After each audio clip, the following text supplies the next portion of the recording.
Jaz takega seznama napisanih imen nisem videla, nobenega. Iz zanesljivih virov pa vem, da so obstajali.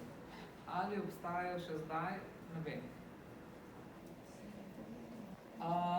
To je ena stvar. Druga stvar je, da so v medijih bili prikazani, to govorim samo to, kar imamo dokumente, da so v medijih bili prikazani posamezni obrazci, ki pa niso bili narejeni na ministrstvu, ampak na posameznih lokacijah. Mislim, da je bil v medijih, pa me popravite, če se motim, obrazec iz Splošne bolnice Novo mesto pa iz Splošne bolnice Celje. Ta dva obrazca sem jaz videla.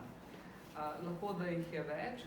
Torej, ministrstvo ni izdalo enotnega obrazca, je pa izdalo navodila, s katerim je obvestilo vse, razen, kaj mislite, koga? Ja.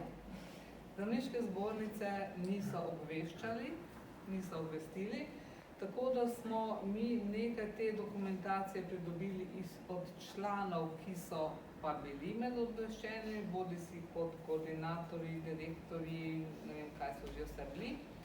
Tako da smo posledi tega šli v pridobivanje tako dokumentacije kot zapisnikov nekaterih sestankov.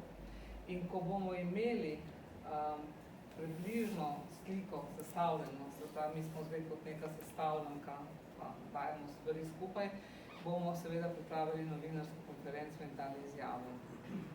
Zdaj bi povedala samo to, da so nekateri zdravniki, ki pa ne želijo biti imenovani,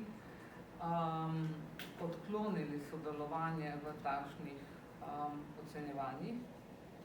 In seveda jih tudi ne moremo zdaj pozvati, da nekaj se izpostavijo, ker so že takrat, ko so odklonili to delo, bili v nemilosti in predstavljam, da bi za izpostavljenost v javnosti bilo še več tega. Torej, so bili zdravniki, ki so vse spraševali, čemu to, čemu na tak način, ampak stvari so šle po svoji poti.